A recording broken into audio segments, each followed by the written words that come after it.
is from LasVegasAces.com, Asia Wilson.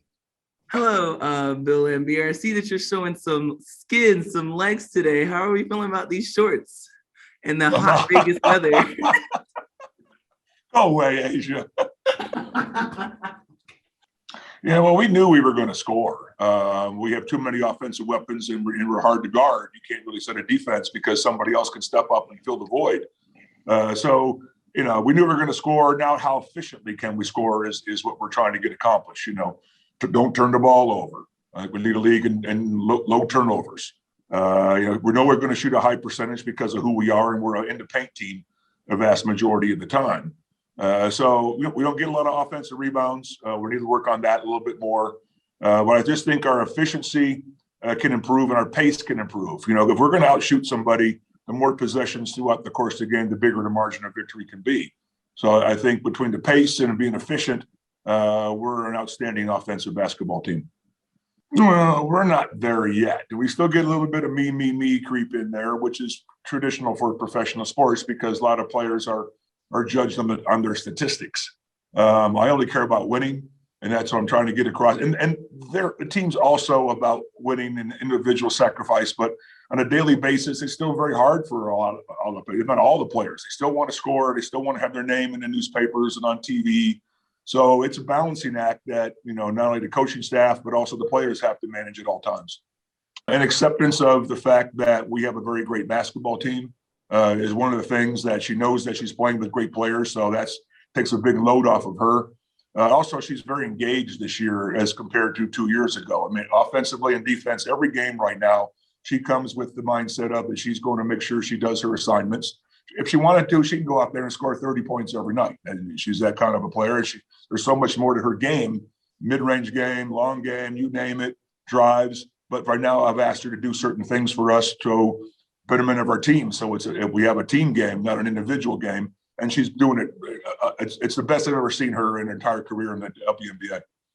Well, coaches are coaches. Doesn't matter what gender you are. If they're good, they're good. And I would assume any team in today's world will hire the best available talent.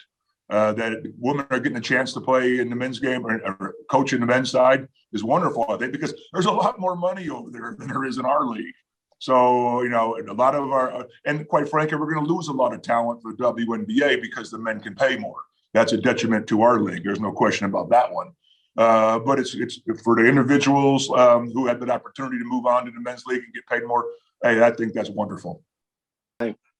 You will have played New York 3 times in a relative short period of time. Is there any advantage, disadvantage, or doesn't it matter? It doesn't really matter unless the team gets hot or is struggling. We've played some teams that, are struggling and we beat them up. Or like we haven't played Chicago yet. Chicago's now finding their own stride at the moment. So throughout the season, it ebbs and flows. Playing New York right now, they don't have an SQ, and they had a couple, and Stokes is gone and their injury. So playing them back to back like this is a positive for us. But then again, we haven't played Chicago yet, and so we got 3 games against them. Then they're going to be at full strength by the time we get to them, where other teams caught them off guard. So it's just how the season flows. There really is no rhyme or reason to it. It's just sometimes you get lucky and sometimes you don't. I mean, it's huge. The things that they did with this city and created a fan base is like epic. And it's one of those things where when you come to Vegas and you're like, oh, you got to see Bellagio Fountains, you got to go to a Knights game. Of course, you got to go to the Aces and Raiders game as well. But the Knights game is something that is just a joy to be a part of. And it's just intense, and the energy is it's electric. So wishing them nothing but the best of luck. Of course, love to do the Siren again. It's a dope feeling. So it's a big deal for the city, for sure. Yeah, I knew I was going to get this question eventually. It's huge. This is a big deal. And especially just Coach Staley, but what she's done to the women's game, it speaks for itself. But her to be a Black woman and even her name being in those conversations and in those rooms, it's a huge deal for representation. Like, it just goes back to, if you see her, you can be her. And Coach Staley inspires me every single day.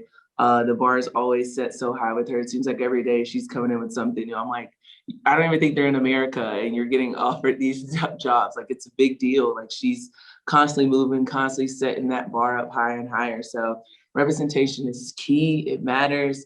And I'm so glad to have that relationship with Coach Staley, because she can later on you know, who knows what my future may be, but she can definitely plug me in into different situations. Oh man, I'm really excited. Last time All-Star was in Las Vegas, I lost my voice. So something was doing something really, really well. So I'm excited to have it be back home, especially with everything else that's going on. I think we have the best buzz of the city, best buzz around us when it comes to fans, and who wouldn't want to be in Vegas on All-Star weekend? I think it's super important and unique. I don't think every day everybody gets to face the competition that I do in practice, and gets to learn from the individuals that I do. I think from coming off the bench and having to have that mindset of picking up from the quality of play that they've left on the floor, it's a big responsibility. And I think it's fun as a rookie to be able to go in there and learn and have them talk to us and just challenge myself each day to play to the skill level and the quality that they do each and every game. I think it's special, how you said, coming from him especially, but also just coming from an opportunity and perspective of the team that we have.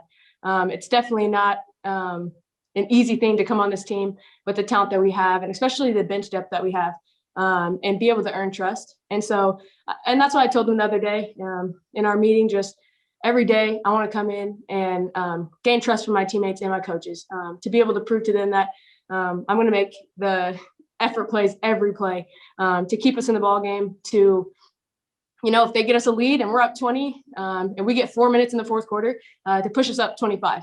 And so those are the type of things, I really appreciate, but also I'm working for every single day just to prove that to my teammates and my coaches every day. I take it as though I'm going to play 40 minutes. That's my mindset. I feel like if I can prepare when I'm playing 4 or no minutes, right?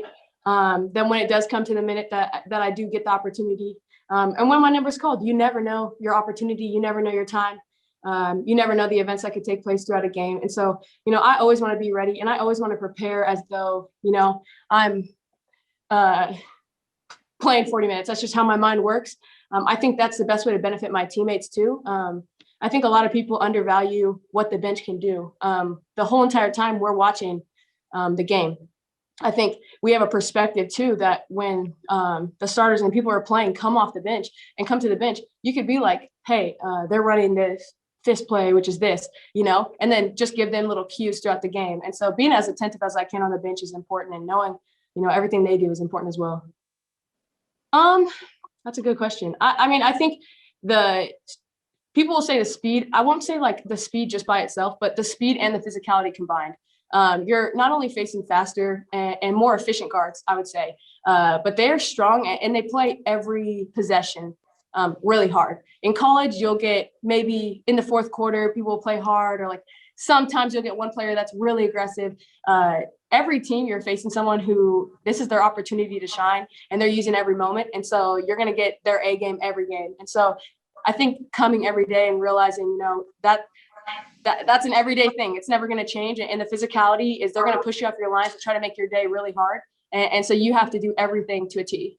But it's been fun to challenge myself and just like push myself each day to do that. And I have the best guards in practice to push me and do that every day. So it's great.